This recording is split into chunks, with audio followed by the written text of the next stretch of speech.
Hello, Inners community. My guest today is a superwoman and wonder mom. This life isn't a dress rehearsal.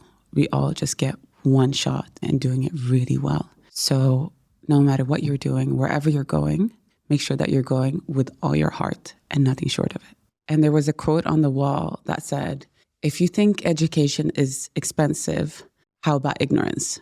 I feel great already. I've received lots of messages. I actually have consciously not posted about it on any socials or anything that I've spoken about before. And I love it because I want to look back in my life when I'm 90 and say, I lived the best life for me. And you are doing it. Oh, thank you. But how do you prepare for the most important and difficult job in the world? I was born literally in transit by refugee parents. Kompis the dog. Your friend or the dog? This is truly one of the greatest answers I got to this question. Thank you.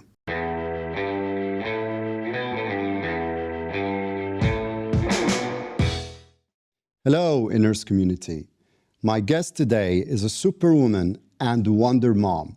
With her boundless amount of energy, creativity, and determination, she has pushed herself beyond her humble beginnings. She's a master's degree graduate from Stockholm School of Economics. She earned the prestigious title of Female Economist of the Year in 2010. She is the Chief Inspirational Officer for businesses globally and the founder and CEO of the Middle East leading speakers bureau, MENA Speakers. Saana Azzam, welcome to the Inners. Oh, wow. What an introduction. I loved it. Thank you for having me. Thank you very much for taking the time in your busy schedule and being with us here and supporting the podcast and the Inners community. Of course, my pleasure. I hope my introduction was not an understatement. No, it got me really excited. I think I want to take you to every meeting with me and introduce me like that. That's brilliant. Let's see if you would like to share the formula of how to balance being a wonder mom with a superwoman, accomplished boss lady that you are. Okay. Well, thank you for the question. It's flattering. I really like it. So I'm receiving the commentary that you're coming with, and I really appreciate that you acknowledge the one aspect of my life that is heavily not spotlighted and is most important for me, which is being a mother. And that is absolutely the most important job and the biggest privilege that I have, to have my beautiful daughter, Natalie, and be her mother. So Bless her. Yeah, she's incredible. Now, the formula, I'm figuring out the formula still. But I think, one of the things that, because I have a very hectic life, there's a lot of things going on and most minutes are accounted for most of the day. Mm-hmm. In order for me to maintain that balance, then I need an equal number of people on the other side that keep me intact, in balance. And these are accountability individuals. And that's people that help me stay on track with my business strategy, my mental health. I go to therapy, and I've been very vocal about it, saying that I think people should go to therapy and seek a therapist the same way that you would go to get a personal trainer, and that it should be that normalized. And then, of course, I do have a personal trainer because that's equally as important. So it's very much about, body, mind, and soul to keep that aligned in order to achieve both sides and to be in balance. Then that's what I do. I get a lot of support from a community of people that make sure that I am balanced and able to be a leader in this space and self-leadership. You mentioned therapy, and you encourage people to go and have their, let's say, checkups like you'd go annually to the dentist, I guess, as more of a prevention. Mm-hmm. Is that the concept? I remember when I used to study in Wales in high school. So I lived there for 2 years at United World College. And there was a quote on the wall that said, if you think education is expensive, how about ignorance? ? Yeah. And so I think growth and introspection and evolving is something that is so instrumental, because it's one of these, if you're not evolving, the market is becoming faster, quicker, stronger, more efficient. Yeah. If you're not also growing, then obviously there's a gap because the market's moving like this and you're not. And there will be stagnation. There's a gap. So when it comes to personal development, whether that's psychological or intellectual, reading a book, listening to a YouTube, listening to a podcast, the Inners podcast. Thank you. Or if you are going to therapy, meeting yourself, or any type of modality where you are getting to know yourself and evolving as a human, I think that is a great win for you on a personal basis, but also for your extended community and for society as a whole. Yes, so core theme is definitely up and away. Any daily routine that you always follow? Okay, so here is the thing. If you look at all of these Instagram posts or you talk to these big leaders or titans and all of that, they would tell you, wake up in the morning, win the morning, conquer the day. Make your bed. Yes, make your bed, journal, exercise, all of that. And I love that for them. Okay. Not for me. I look at life more at a long-term perspective. So if you average it out, and my character can be a bit intense. It could be, if I have time over the summer, I wake up, I'll journal, I'll meditate, I'll exercise, I'll do my breath work, I'll do whatever routine that I appreciate, makes me feel good about myself. But days when I'm really busy, and my day today started at 6 a.m. with school drop-off, and it's going to continue till very late, there's just no chance for me to be doing that. And it's not realistic to add an additional, you must do something on this very busy person. So I think it's about feeling what feels right for you, and then from there applying that. So yes, I do journal. Yes, I do meditate. Yes, I do exercise. Yes, I do all of these conquer the day type of activities. But it's not every single day. And over a longer time period, it will average out as very frequent, but I don't really have to do it every morning to feel good about myself. I feel great already.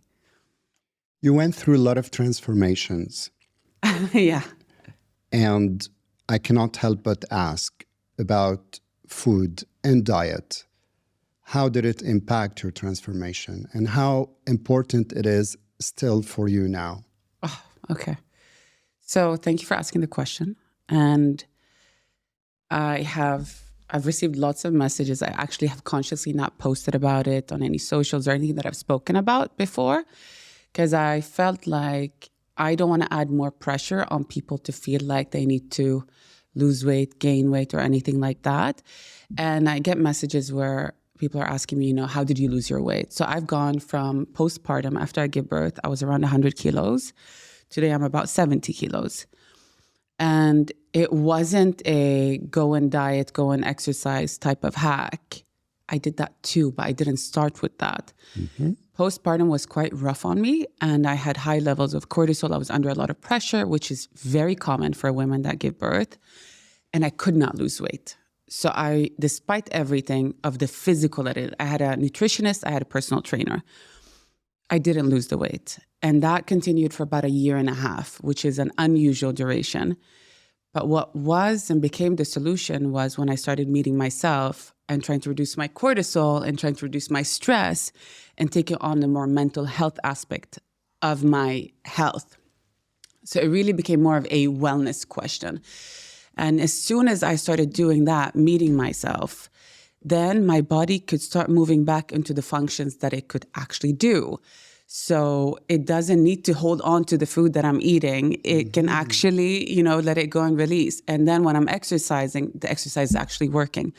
So the true formula was addressing my mental health issues and finding some form of emotional balance, reducing my cortisol, regulating my nervous system, putting my body out of fight or flight into a normal functioning body.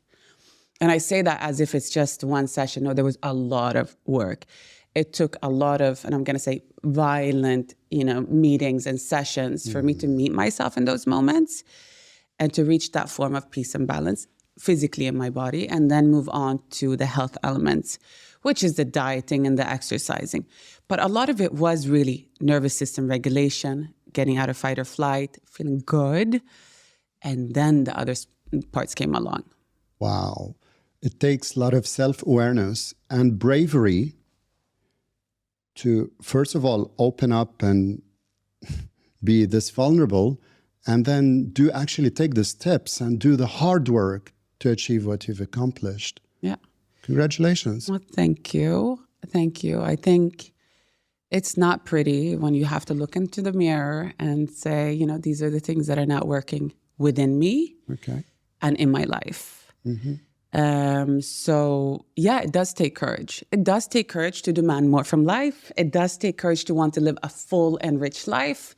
And it takes a lot of strength. And let's not minimize it. It takes a lot of crying and a lot of all of those other things. So tissues were used. But also, I wouldn't have it any other way. I'm all about personal development and growth. This is what I do in my business on the daily. And I love it because I want to look back in my life when I'm 90 and say, I lived the best life for me. And you are doing it. Oh, thank you. All of this personal growth and personal development, excellent, great, admirable.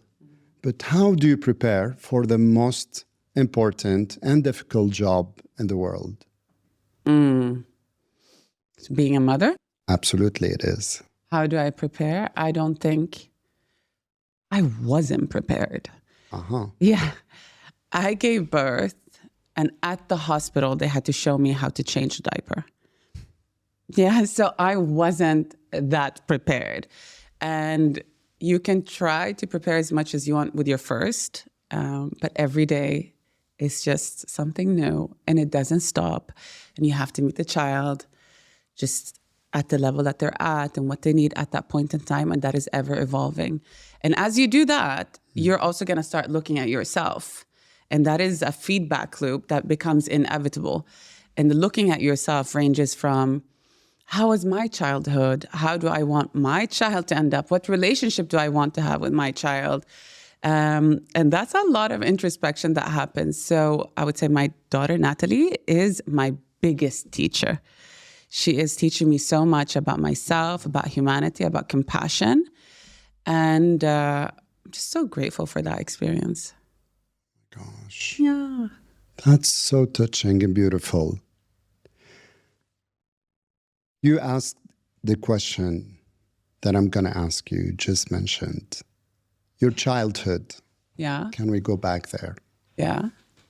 Oh, Lord. Yeah. What are we going to go back to? How was your childhood, and how did it impact who you are right now? And how is it affecting your relationship with your daughter? Beautiful. So, I was born literally in transit by refugee parents in between countries. They were fleeing the Middle East, and then they got word that in Germany you can get citizenship, or in Sweden. So they took a quick exit and left the Middle East with 7 children and then 1 on the way. On this route out to Europe, I decided to come out, and then I was born literally in between countries. So my introduction to the world wasn't perhaps the safest. And I think that is something that is so prevalent for refugee children. And you don't take, a roof over your head as something that is given. And so I think that has been instrumental. It makes me very grateful for everything that I have today. And I don't take it for granted. But I'm also incredibly proud of my parents for taking us from absolutely nothing to now having highly educated children that are, in high-performing jobs, law firms, doctors, etc. And I'm proud of them. So that's definitely shaped me to a large degree. And they should be very proud of you as well. They are. They are. And I think, when you come from such a choppy background and you're trying to reestablish and you have a lot of children, of course, my relationship with them has had quite a turbulent evolution. We come from different cultures. I was raised in Sweden. They were raised in the Middle East. Huge age gap. So there are a lot of differences for us to reconcile. As a child, that's all fine. Because anyway, the child-parent relationship, it's a survival-based relationship to a large degree. So it will work out. But as a teenager growing up to an adult, we had to get to know each other over again. And that didn't come without its friction. And really the culture difference was huge. And I would say it wasn't until I became a mother myself, which I think is quite a common story, where I just started to understand my parents even more and really build that friendship between us. So that's been kind of an evolution in the relationships that we've had. What a journey. Oh my God. Like, people see the surface and the accomplishments. And of course, it is very admirable, as I said before.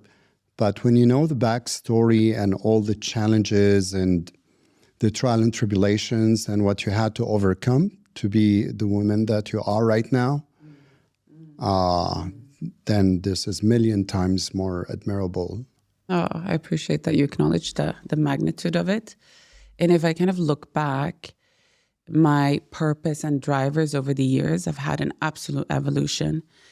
In the beginning, it was very much around scarcity mindset, around survival, about making money.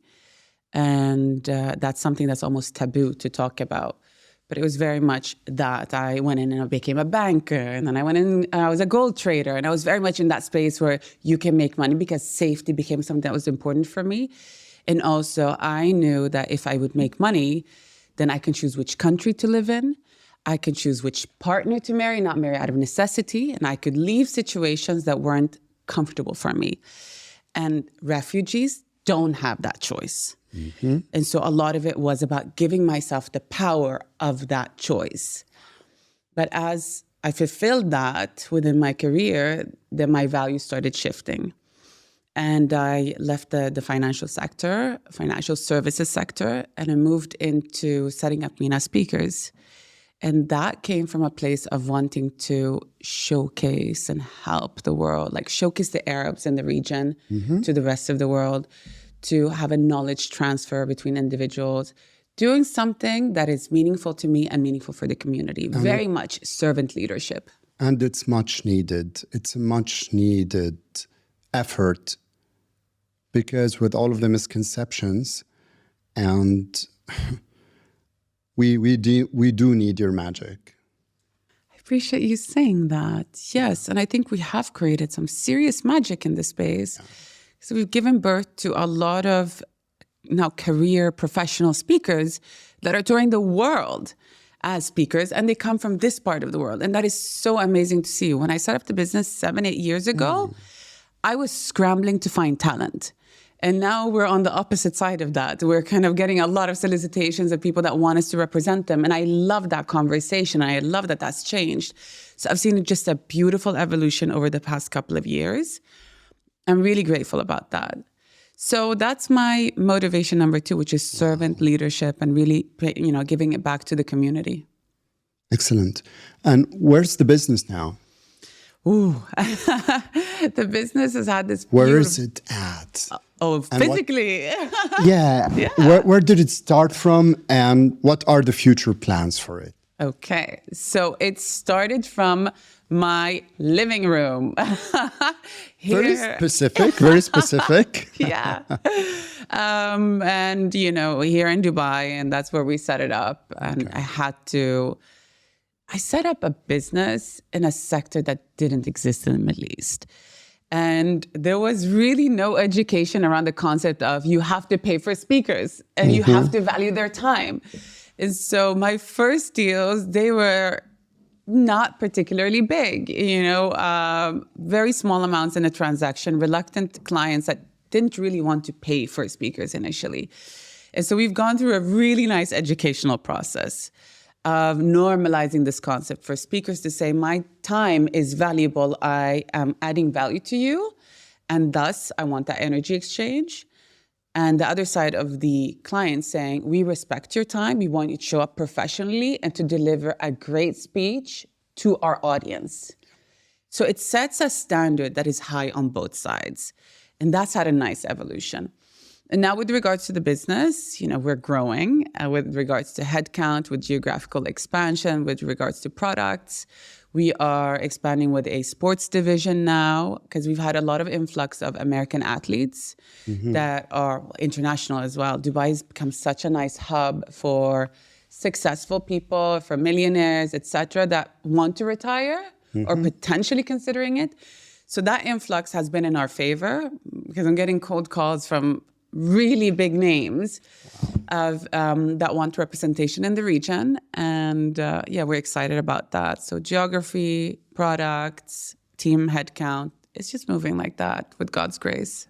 Really, congratulations on the great work that you're doing. And Dubai has been a fantastic space for us to be, growing the business from. Why? Because there's a lot of large-scale events and gatherings from around the world. This is a hub for meetings. It's attracting some of the top talents, celebrities, athletes, influencers globally. Yeah. And thirdly, I do believe this is the land of dreams. Dubai is one of these fantastic places. You can be sitting in a cafe and next to you is a minister. You have access to the rulers of this country. You have access to high decision makers. You are, in a sense, it's small because you can walk into a place and really bump into somebody that you've been absolutely admiring or as a role model. And there's such an openness for that type of dialogue. So I love that. Great access to fantastic decision makers that are there to support you and realizing the dream and making this place even greater than what it is. Absolutely. And they have a very, very open and humble attitude.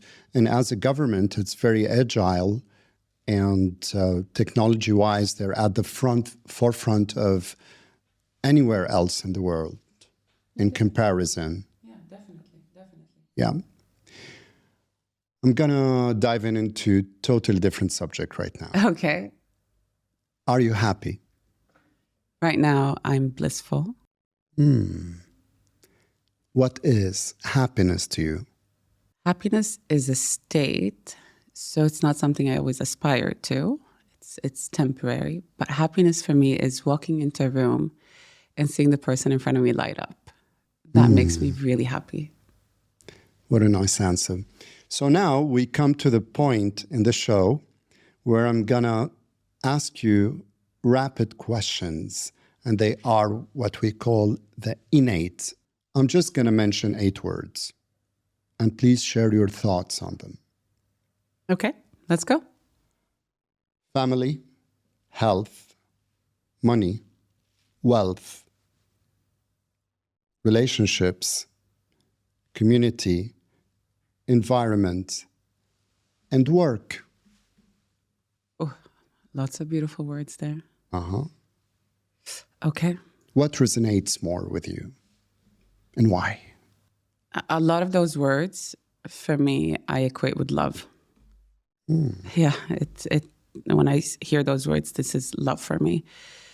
There's one word that I've actually been thinking about, and that's money. What does money mean to me? And money is almost a test of character.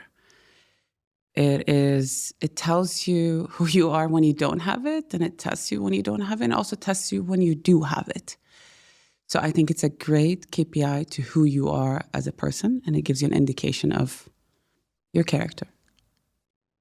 That's so deep, and it's so different definition or description of it, and a great perspective.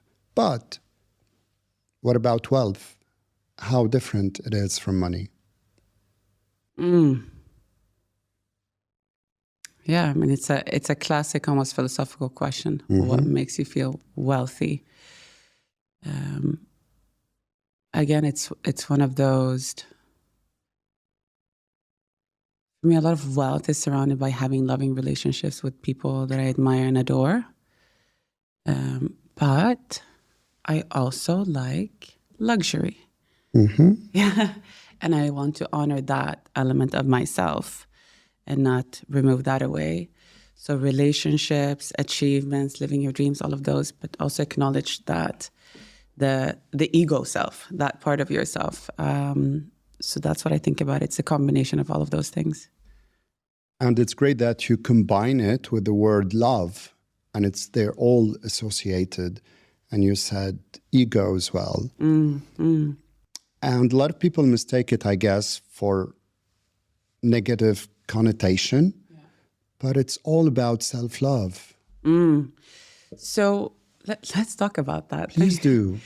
You know, the Buddha, when he reached a point of enlightenment, he did a move with the mudras. These are hand gestures where he was pointing towards the ground and pointing towards the sky. And in that, it's a signal of incorporating both your human self, but also your spiritual self. And life isn't divided where you are either always spiritual or you're, always paying the bills. The beauty of life is to combine those and not to separate those. So yes, I think that is, it relates to self-love, to self, etc., respecting all aspects of you and loving all aspects of you. That's a wonderful answer. It brings us to the fun part of the show. But it's all been fun so far, Ali. And the mostest, bestest fun. Yeah. And the mostest, bestest fun part of the show is when we ask you about your favorites. That's a number 8 over there again. Yeah. Numerology. Can't we help it? Okay. What's your favorite dish? Easy. Swedish meatballs with lingonberry and mashed potatoes. Oh, God. Yeah. I'm going to Stockholm soon. Oh, you're going to have plenty of that. You have to tell me where to go. That's soul food for us. Just makes me feel good in my heart. Which brings me also to another important question under the same umbrella. Yes. Are you a good cook? Oh my God, I'm not even a chef whatsoever. I have a goal this year for the first time in my life to make 5 dishes. Okay. Yeah, so good is not the word. Hugely inexperienced. And I've been lucky enough to be able to be inexperienced for this long. I think it's time now. But I do like eating. Yes. Now, question number 2. Who is your favorite band or favorite artist? Oh, no, this is not a question where I can pick favorites. There are so many. Okay. So that's a hard one. I'm really conflicted. Do we have time? How about 3 instead of 1? Okay. Would Let's do that. Okay. Artist, top of mind, what's coming up is all these Arabic, like Fairuz, Kaltoum. That's definitely just high up on my list. I'd love to wake up to that music every day of the week. But then I quite enjoy, my current favorite song right now is by Chris Isaac, Wicked Games. Okay. And that's going on repeat. Favorites, we don't play favorites in the music world. Fair enough. I'll take that. Question number 3. Yeah. Who is your favorite painter? Okay. So that's also like one of those big questions. But there are 3 artists that spring to mind as you say that. Okay. My absolute favorite is my daughter's scribbles from school. Oh. That's inspirational content, of course. And then she always gets to explain what's going on in her thought process. And I think that's just such a delight. And then an old school artist that I've been a fan of since I was 7 years old has been Frida Kahlo. That was my introduction to the art world from my teacher. So that set its footprint. And then here, there's an artist called Have Kahraman. And she does these beautiful type of paintings. And yeah, so that would be my top 3. Wow. Okay. I think this is going to be a difficult question. What's your favorite sport? Oh, favorite sport. Out of bias, I would say my favorite, I almost felt tempted to say my favorite sport is eating, but That's a good one. Out of bias and out of legacy. So I don't know if you know this, but I played basketball quite seriously in my How tall are you, by the way? younger days. I am 181. Yeah, so I'm often the crazy tall lady on stage speaking. Yeah, so that's me. So basketball, but I'm a short basketball player, by the way, for the position I was in. Yeah, so that would be something out of legacy that I quite enjoy watching. Fair enough. And I think even this coming question is even more difficult. What is your favorite book? My favorite book, I feel like I should run a plug here. So we published a book that's called She Dares. And it's a collection of authors, female authors, that shared their inspirational stories. And that is topping my ranks at the moment because every chapter is like soul food. And you can find it at Kinokuniya if you'd like to buy it. I will go and get it from there. Yeah. If you only promise to sign a copy. Of course, you can get Thank 30 you. signatures from all of us. Yeah. With pleasure, I will. Question number 6. Yeah. What's your favorite animal? Okay. So my friend, she went away on a trip and she spent a couple of weeks away and she gave me her dog. And I've never really been a dog owner before. And so the past 3 weeks, I've been taking care of this adorable dog called Kompis. And week 1 was a bit hectic. Week 2, all of us started getting warmed up to this dog. Week 3, we don't know how we're going to give back the dog. So Kompis is currently my heart, and I'm just obsessed with him. And he's the cutest thing ever. So Kompis the dog. So your friend or the dog, who you're going to lose? So I'm trying to negotiate a middle deal where all of us can live together. You're a great negotiator. I'm sure you're going to achieve your goals. Best of luck with that. Appreciate it. Question number 7. Oof. All right. Who is your role model? Oh, it's a beautiful question. And I would love to say it's this person or that person, but there's so much beauty in every conversation I have.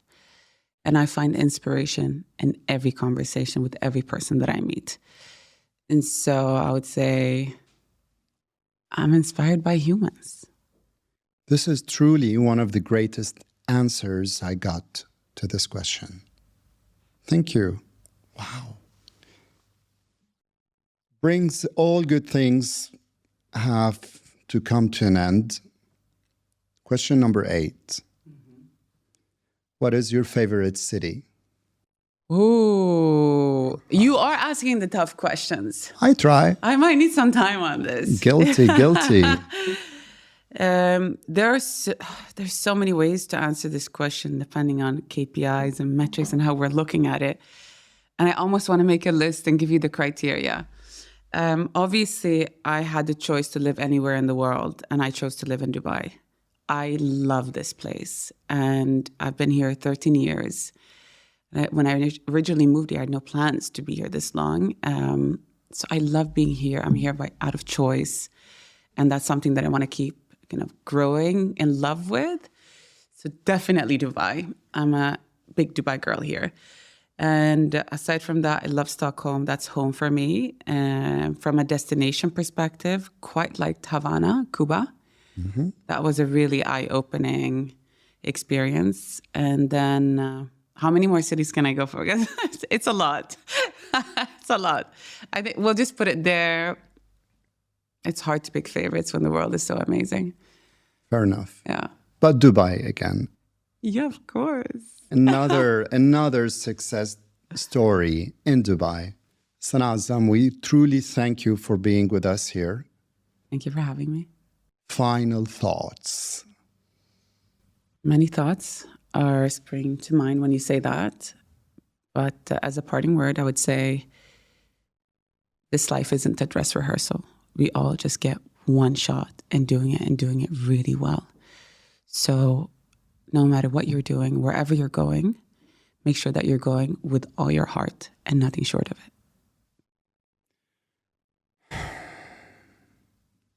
Sana, thank you very much. Taksumika, thank you for being with us at the Inners, for supporting the podcast and the community. We're looking forward to having you in the future on more episodes. Thank you, Ali. Thank you.